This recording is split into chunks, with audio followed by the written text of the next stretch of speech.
If a book can change the way you see the world, this is where you'll find it. I'm Caro Chen. Let's explore together the books that truly shape our destinies. Why is it that some people work hard for years and still struggle to escape financial difficulties, while others seem to build wealth quickly and achieve financial freedom? The key difference lies in whether or not they've stepped onto what MJ DeMarco calls the fast lane to wealth. Today, we're going to dive deep into this game-changing book, The Millionaire Fastlane, and uncover the ideas that completely flip traditional money thinking on its head. Have you ever stared at your calculator late at night, lost in thought? Let's say you make $10,000 a month and manage to save $3,000 every single month. No excuses. Even if you somehow get a stable 5% annual return, it would still take you 20 years to save up $1 million. But by the time you finally hit 60 and see that number in your account, inflation will have eaten away half of its value. That dream of traveling the world when you were young might end up being just a daily walk around the neighborhood, maybe stopping by the market for some groceries.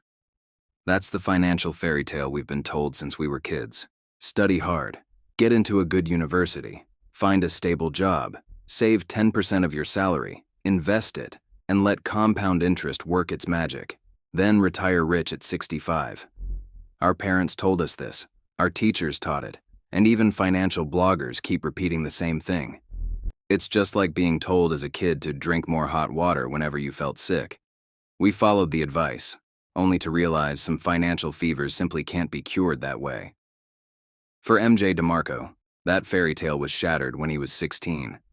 One day he went out to buy ice cream and saw a Lamborghini Countach parked right outside the shop, the kind of car he'd only seen in magazines. The owner was a guy under 25, wearing jeans and a rock band t-shirt, nothing like the old millionaires he'd imagined. DeMarco gathered his courage and asked, "How can you afford a car like this?" The guy smiled and said, "I'm an inventor." That single sentence hit him like a bolt of lightning. He realized that the wealthy don't get rich by saving every penny and waiting decades. They don't have to grow old before living the life they want. They get rich young, by creating something new, solving problems others haven't, and earning the key to wealth long before retirement age. Take 10 seconds and be honest with yourself. Is your current plan for getting rich just that same routine? Work, save, invest, and hope you'll have money when you're old? Have you ever secretly wondered if that path really worked? Why are most people still struggling with mortgages, car payments, and their kids' tuition? When you say you want financial freedom, do you mean finally being able to spend money at 60? Or being able to do what you love right now? The truth is, the reason many of us work harder yet stay average isn't because we don't hustle enough. It's because we're driving on the wrong road to wealth. It's like planning to drive to Beijing but flooring the gas toward Hainan instead. The faster you go, the farther you get from your goal. So next, let's dig into those so-called right financial paths that actually trap people, and see what hidden pitfalls they're hiding underneath. In the last part, we asked a key question. Why is it that the so-called truths about getting rich, study hard, get a stable job, invest your money, end up trapping most people in a cycle where the harder they work, the more ordinary their lives become? The answer is simple. The problem isn't how hard you work, it's the route you've chosen. It's like trying to drive from Beijing to Shanghai but stubbornly heading toward Guangzhou. The harder you hit the gas, the further you get from your goal. In reality, there are only 3 financial routes in life: the sidewalk, the slow lane, and the fast lane. The first 2 might look safe, but they're full of traps that will keep you busy for life, and broke at the end of it. Let's break them down, one by one, and see just how dangerous they really are. First, let's talk about the sidewalk. It's the paycheck-to-paycheck trap, a life hijacked by desire, one wrong step after another. The core mindset? Live for today, enjoy the moment, and forget about the future. Income equals salary plus credit cards. In other words, spending tomorrow's money to fulfill today's dreams. People on the sidewalk live in a loop controlled by impulse and desire. They scroll through short videos, see the latest sneakers, and instantly swipe their credit cards. 3 days after payday, their wallets are empty, and they start surviving on borrowed money. When they see a coworker buy a new car, they do the same, even if they have to take out another loan. Their motto? Life's short, so why suffer? In his book, the author gives a shocking example. An NBA player making $80 million a year went bankrupt just 3 years after retiring. Why? He bought 10 mansions, 20 sports cars, and supported a bunch of freeloading friends. His wealth formula was simple: assets equal income minus debt. But his debts grew faster than his income. Even worse, that kind of lifestyle becomes addictive. The more you borrow to satisfy your desires, the harder you have to work to pay it back. The more exhausted you feel, the more you want to reward yourself by spending. Eventually, you get trapped in a cycle of earning, spending, and borrowing, a golden cage you can't escape. There are 4 deadly traps on the sidewalk. How many have you fallen into? Trap 1. Instant gratification. Becoming an ATM for businesses. People on the sidewalk have a desire switch in their brain. They see a lipstick a blogger recommends and instantly buy it. They hear limited edition and can't resist hitting add to cart. Some even buy useless stuff just to reach the discount threshold. It's not really their fault. It's how marketers design the trap. That countdown timer in live streams? It's exploiting your fear of missing out. The minimum payment on your credit card? It tricks you into thinking you don't owe much, while quietly charging 18% interest a year. Luxury stores turn up the lights and play soft music to make you feel special, so you'll blow half a month's salary feeling respected. The author even did the math. If you buy a 4-milk tea every day, that's over $1,500 a year. Save that money and invest it at 5% annual return. In 10 years, it becomes $2,000, enough for a down payment on a small apartment. Trap 2. A financial house made of paper. One poke, and it collapses. Sidewalkers look successful on the surface. Nice car, decent apartment. But it's all built on debt. Their car loan eats up half their paycheck each month. They owe $50,000 on credit cards, only pay the minimum, and watch the interest snowball. They have almost no savings, so one layoff or medical emergency could wipe them out overnight.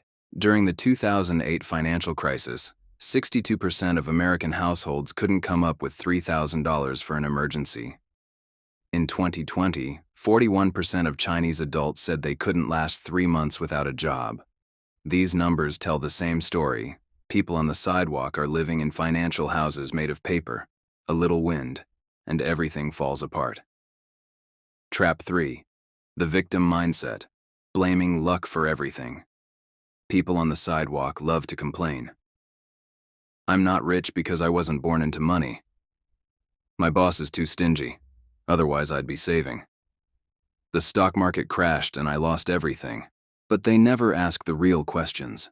Why am I spending $10,000 when I only make $8,000? Why do I keep borrowing when I know the interest is killing me? As the author says, sidewalkers think the world owes them something, but forget they're the ones pushing wealth out the door with their own hands. Trap 4. Treating luck as a shortcut. Chasing get-rich-quick dreams.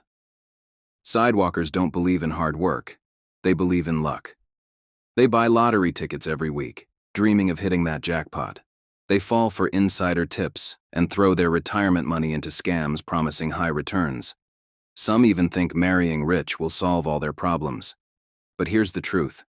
The odds of winning the lottery are lower than getting struck by lightning. And those high-return investments? 90% are Ponzi schemes, living off someone else's money until it all collapses overnight. Quick self-check. Are you walking the sidewalk? Are your credit card bills growing every month? Do you live paycheck to paycheck? Maybe even borrowing to get by? Do you think saving is pointless and spending makes you happier? Do you secretly hope to get rich from a lottery, a windfall, or marrying into money? If you said yes to at least 3 of these, then you're already deep on the sidewalk and walking further every day. The second one, the slow lane. It's the path where you trade time for money, like a frog being slowly boiled. No matter how hard you try, you can't escape the trap of time. Its core mindset is, sacrifice now, invest for the future, believing that if you work for 50 years, you'll finally enjoy life after retirement.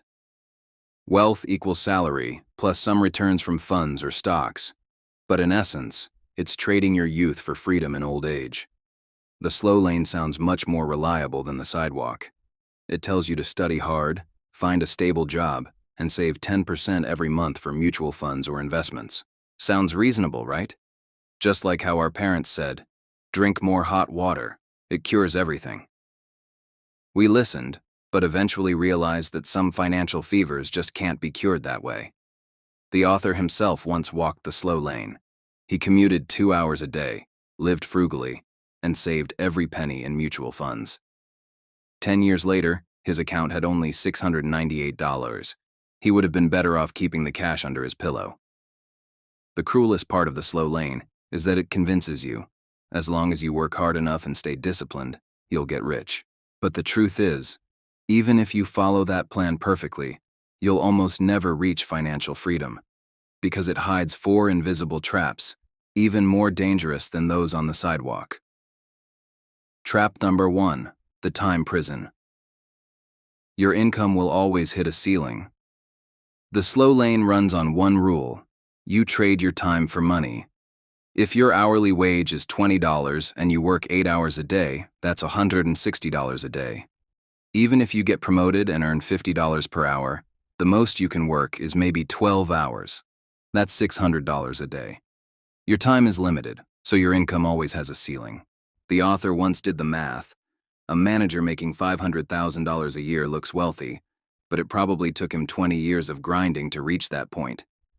If he starts working at 25, earns that income at 50, and retires at 65, he'll make around $7.5 million total, $500,000 x 15 years. But after paying for a mortgage, car loans, education, and medical bills, he's lucky to keep $2 million. And that's not even counting inflation. 40 years later, $2 million might only be worth $500,000 today. Worse yet, your time doesn't just run out. It loses value as you age. At 30, you can pull all-nighters. At 50, climbing stairs might already hurt.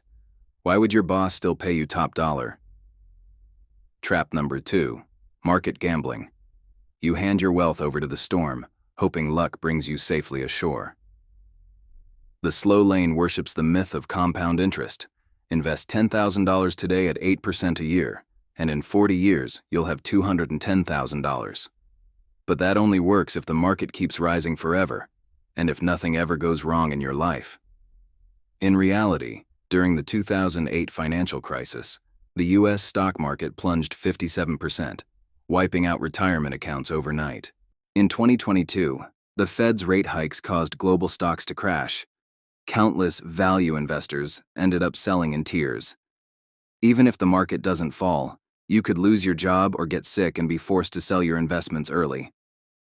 Remember the pandemic? Many people had to cash out their funds just to survive. As the author jokes, believing long-term investing always works is like thinking if you keep buying lottery tickets, you'll eventually win. Possible in theory, but nearly impossible in reality. Trap number 3, lifestyle inflation. The more you earn, the more you spend, and you never save a thing. People on the slow lane believe that higher income means higher savings, but they forget. Your lifestyle grows right along with your paycheck. When you make $5,000 a month, you're happy with a $100,000 car. At $20,000, suddenly you deserve a $200,000 car. At $50,000, you're dreaming about a $10 million home. Economists call this phenomenon lifestyle inflation. Statistics show that the U.S. savings rate dropped from 12% in the 1970s to just 5% today. Not because people earn less, but because they spend more. Like the author says, people on the slow lane are always chasing desires. Once they catch up to A, they start wanting B. And eventually they realize their savings can never outrun their spending. Trap Sir 4, the retirement gamble. Even if you earn enough, you might not live long enough to spend it. The most tempting promise of the slow lane is, retire at 65 and finally enjoy life. But that promise rests on 2 cruel assumptions. First, that you'll actually live to 65. Second, that you'll still be healthy enough to enjoy it. The average life expectancy for Chinese men is 74, which means you get maybe 9 years to enjoy your freedom. When you reach 65, will your body still cooperate? Many people realize after retirement that their backs ache, their legs hurt, and long trips are out of the question. The author shared countless examples, like a doctor who worked 40 years non-stop, finally retired, only to be diagnosed with diabetes. He ended up spending all his savings on insulin and hospital bills. What's even sadder is, even if you stay healthy, your dreams may have already changed. At 20, you want to travel the world. At 60, all you want is peace and stability. At 30, you want to watch your kids grow up. At 60, they've already moved on. They don't need you anymore. Self-check. Are you on the slow lane? Do you believe that as long as you work hard and save regularly, you'll be rich when you're old? Does your income stop the moment you stop working? Do you pin your hopes of getting rich on your boss, your fund, or the stock market? Do you think you have to wait until 60 to enjoy life? If you said yes to 3 or more of these, congratulations. You're the frog in warm water. By the time you realize it's boiling, it's already too late to jump out. Both paths, the sidewalk and the slow lane, share the same fatal flaw. They chain time to money. On the sidewalk, you borrow from your future to enjoy now. On the slow lane, you sell your present to buy a future that may never come. But real wealth should free your time, not consume it. It should give you the confidence to do what you truly want. As the author says, true financial freedom isn't having money when you're old. It's doing what you love right now. Think back to your past week. How much of your time was spent doing things you had to do for money, and how much doing what you actually wanted? If 80% of your time was have to do, you're still a slave to time. But don't worry. In the next part, we'll break down the logic of the fast lane. How to make money work for you, instead of you working for money. In the last part, we broke down the traps of the sidewalk and the slow lane. You're either enslaved by desire or chained by time. But MJ DeMarco proved through his own story that ordinary people can absolutely achieve financial freedom while they're still young. He went from a broke kid sleeping on a kitchen floor to retiring at 37 and driving a Lamborghini. And he didn't rely on luck. He followed a repeatable system. There are 5 golden commandments, and they work like the GPS of the fast lane. You can't skip a single one. Miss even one, and your path to wealth will either drift off course or get stuck in traffic. So let's break them down one by one, with real examples, and see how you can start building your own fast lane from scratch. Rule number 1, the law of need. Solve other people's pain, and money will chase you. The core idea is simple. Making money is all about value exchange. If you solve a big problem for someone, they'll happily pay you a big reward. Most people start a business thinking, what should I sell? Instead of asking, what do people actually need? When DeMarco was young, he spotted a pain point. Travelers arriving in new cities wanted to rent luxury cars but couldn't find a reliable service. The yellow pages were outdated, and hotel referrals were overpriced. He realized that was an unmet need. So he built a website that aggregated luxury car rental companies across the US, allowing travelers to compare and book directly. He took a small cut from each booking, and that simple idea became his first pot of gold. So how do you find real demand? Remember these 3 keywords. 1. Frequent. Breakfast is a high-frequency need. Buying a wedding dress isn't. Frequent needs bring stable income. 2. Essential. During the pandemic, masks were essential. Luxury bags weren't. Essentials keep your business alive even in downturns. 3. Underserved. Food delivery solved. I'm too lazy to cook, but I want to eat healthy at home but can't cook, is still an unmet pain point. Find those niches others haven't touched, and you'll be the first one eating the crab. Here's a negative example. DeMarco once saw an entrepreneur online who spent 6 months inventing glow-in-the-dark shoelaces. He sold less than 100 pairs, because glowing shoelaces aren't an essential need, they're just a gimmick. No one wants to spend $50 just to look cool once in a while. Here's a practical tip. Open your phone's Notes app and write down everything people around you complain about. Lunch gets cold at work. pet hair is hard to clean, and so on. Every complaint hides a potential business need. Then ask yourself, if I solved this problem, how much would people pay? $10, $100, $1,000. That number, your customer's willingness to pay, defines your wealth ceiling. Rule number 2, the law of entry. Don't start a business anyone can do, or you'll end up trapped in brutal competition. The logic is clear. If anyone can do it, competition will crush the profits.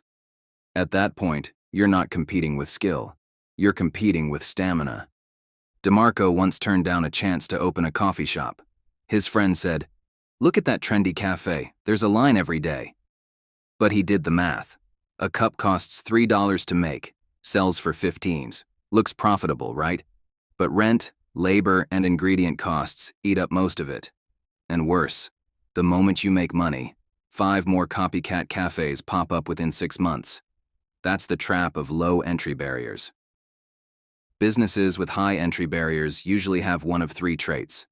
1. A moat, like a pharma company's patent, Mutai's brand value, or Tesla's battery tech. Competitors would need 3 to 5 years to catch up. 2. Resource monopoly. Say you have exclusive dining rights in a tourist area or control a key part of the supply chain. Even rich rivals can't get in. 3. A complex system, like building a national logistics network. It takes vehicles, warehouses, staff, and coordination. Money alone can't replicate it overnight. DeMarco's car rental site eventually added insurance, roadside assistance, and payment systems. It evolved into a complex ecosystem that newcomers struggled to beat. So how can you build your own moat? Start small, but go niche and deep. Don't just open a fruit shop. Specialize in organic fruit and offer pre-cut home delivery service. Once you build reputation in a niche, competitors will have a hard time stealing your customers, or tie yourself to scarce resources. If you run e-commerce, sign exclusive supply deals with factories. If you're in education, secure partnerships with top-tier teachers. When you control the resources, others can only watch you make money. Rule number 3. The law of control. Be the captain, not the crew. If someone else can cut off your income anytime, no matter how much you earn, you're still just working for them. DeMarco once met a woman selling skincare through social media. She made $500,000 in her first year. Then the brand raised prices by 30% and banned discounts. Her profits vanished overnight. Why? Because she had no control. Not over pricing, not over supply, not over the rules. True control shows up in 3 areas. 1. Rule-making power. You decide how much your product costs, how it's sold, and who you partner with. For example, DeMarco's car rental site could set its own commission rate, 10% or 15%, without asking anyone's permission. 2. Ownership of assets. Your customers, your data, your domain, your patents, your brand, your trademarks, all should belong to you. He once saw a creator with 1 million followers lose everything overnight when the platform shut down his account. Because he didn't understand. The platform isn't your asset. Your true asset is the ability to bring your audience into your own ecosystem. The 3rd rule is risk resistance. Even if your business partner walks away, your business should still be able to run. For example, in the author's case, even if one car rental company pulled out, he still had hundreds of others to work with. Losing a single partner wouldn't make his entire business collapse. Watch out for fake entrepreneurship traps. Take franchise chains, for example. You think you're the boss, but the truth is, the headquarters controls everything. Decoration, supply, pricing. You're basically just working for them. Or take big platforms, live streaming on TikTok or running a shop on Taobao. Once the platform changes its rules, raises its commission, or cuts your traffic, your income can drop overnight. Here's an action plan. Make a list of all the parts of your business that are under someone else's control, like supply, traffic, or payment, and start taking them back one by one. For instance, instead of only selling on Taobao, build your own mini program. Instead of reselling others' products, start creating your own. The 4th rule is the law of scale. Can your business be replicated 1,000 times? Don't trap yourself in small, one-off operations. Here's the core logic. The size of your wealth depends on how many people you serve.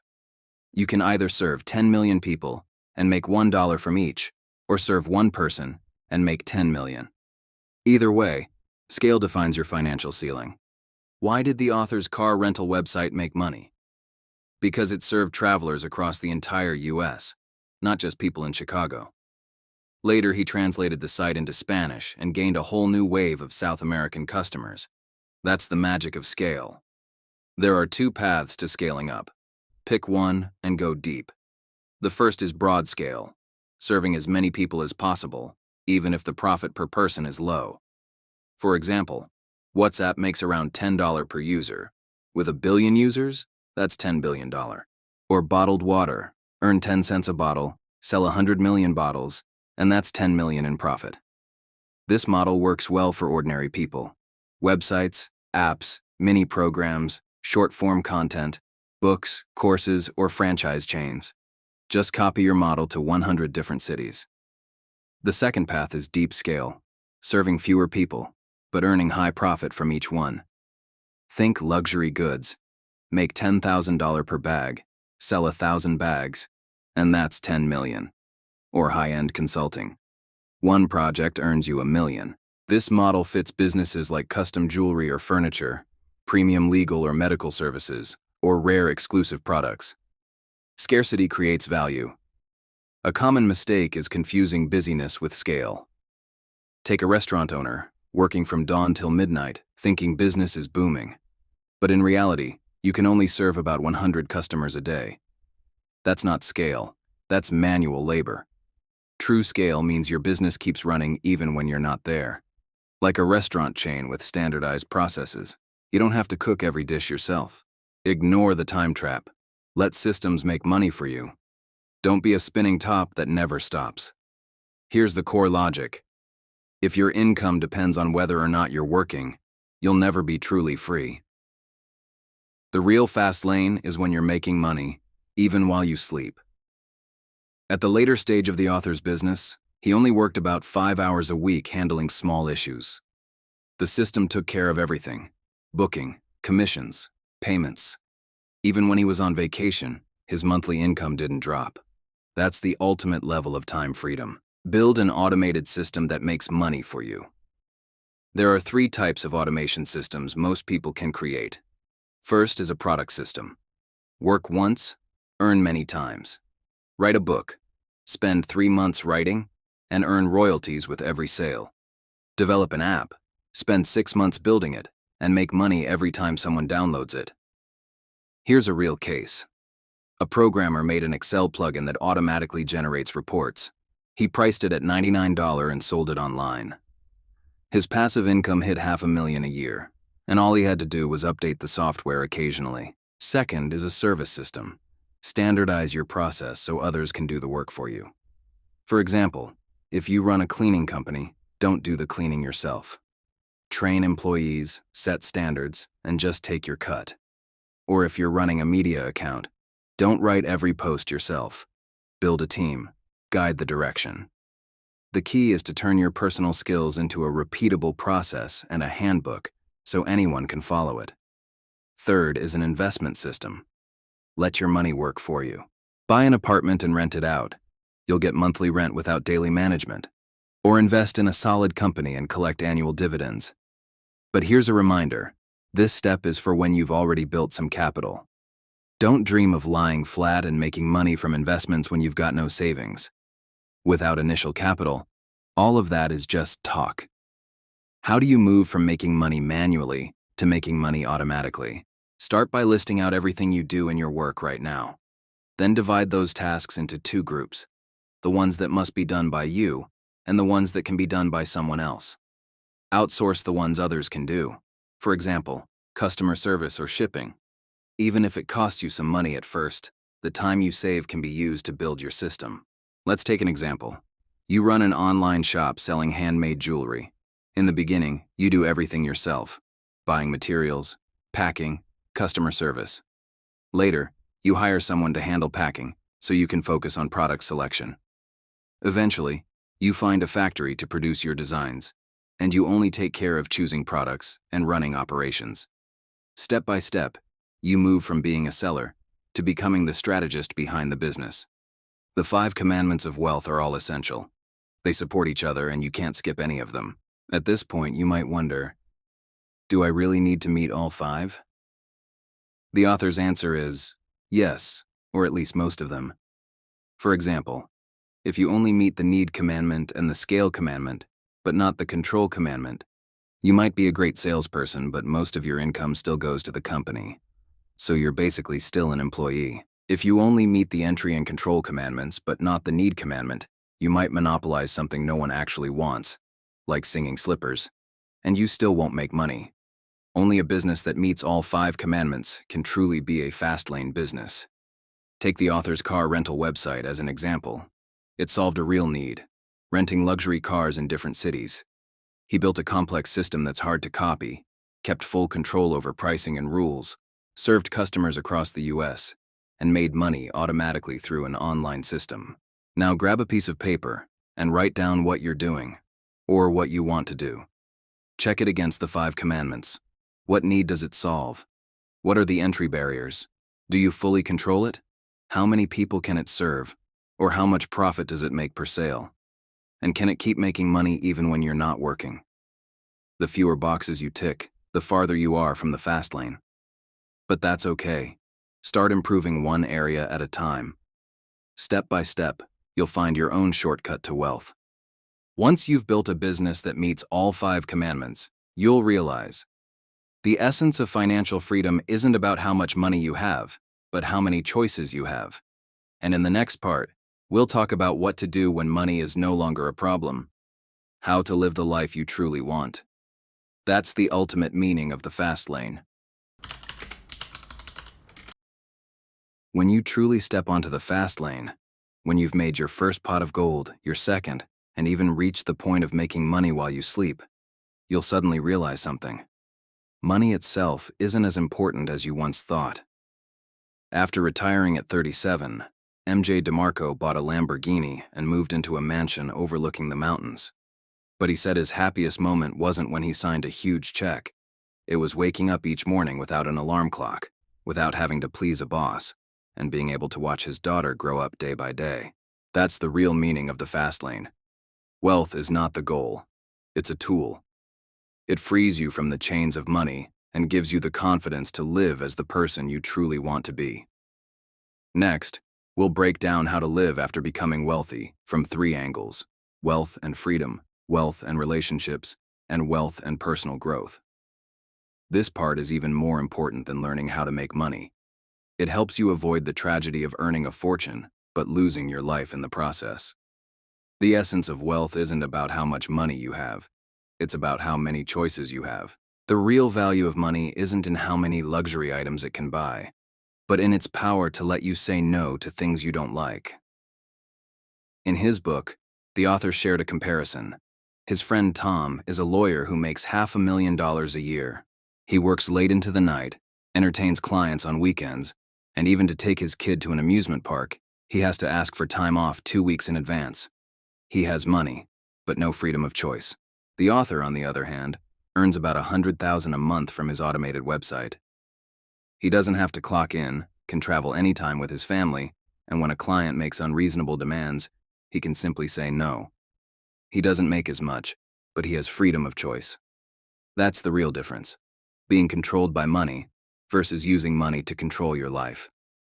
Wealth brings you 3 ultimate forms of freedom, far more precious than luxury cars or mansions. The first is time freedom, the ability to stop selling your time just to survive. Before financial freedom, your time belongs to your boss. You work 8 hours a day, spend 2 hours commuting, and another hour replying to work messages. What's left for yourself is barely a few hours. But once you're financially free, you can wake up at 10 if you feel like it. No alarm clock needed. When your kid's school has a parent meeting, you can go right away without asking for leave. If you suddenly want to spend a month living in Bali, you can pack your bags and go. No need to worry about lost pay or permissions. The author once said, "What's most real to me isn't the Lamborghini. It's that every day feels like a Saturday. My time finally belongs to me." The second kind of freedom is freedom of choice, the ability to stop compromising with reality. Before financial freedom, you're forced to accept a lot of things you don't want. You work at a job you hate just for a high salary. You live in a suburb 2 hours away just to save money. You disagree with a friend's behavior, but keep silent because you're afraid of offending them.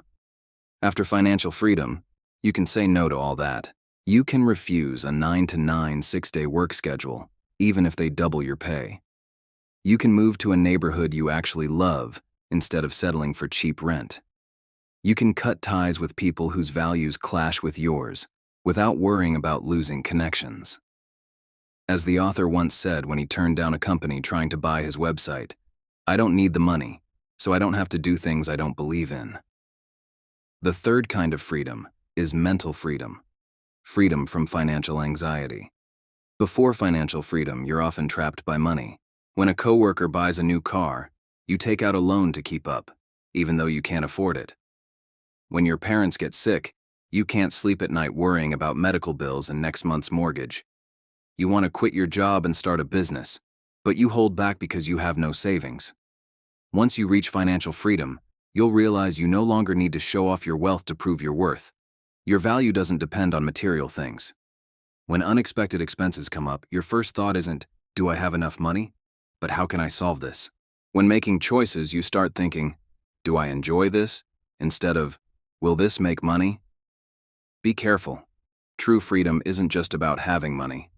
Don't let the pursuit of money become another kind of cage. Many people fall into new kinds of anxiety after they make money.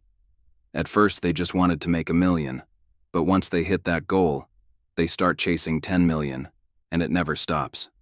To keep up the image of being rich, they feel forced to buy luxury cars and live in mansions. But in the end, they're trapped by loans, treating money-making as their only purpose. As a result, their families grow distant and their health falls apart. The author says, real freedom isn't about having to do something to maintain your life. It's about being able not to do something when you don't want to. Then comes the topic of wealth and relationships. Money can filter out fake friends and test true feelings. It's like a mirror that reflects the real nature of relationships, who's drawn to your money and who truly cares about you. When the author first got rich, he went through a phase when his number of friends suddenly exploded. Old classmates who never contacted him before started inviting him out for drinks, and their first question was, "Can you teach me how to make money?" People he had only known for a few days enthusiastically recommended high-return investments, but their real goal was to earn commissions off him. Even relatives started gossiping, saying, "He must have made dirty money. People like us could never become rich." Eventually, he learned to filter his relationships, to stay away from those who only wanted to take advantage of him, and to cherish the ones who cared for him whether he had money or not. Wealth allows you to have 3 types of high-quality relationships. First, it helps you cut off the people who drain your energy. When you're broke, you might have to tolerate vampire friends, those who always borrow money, take advantage of you, or drag you into unreliable deals, just because you're afraid of offending them.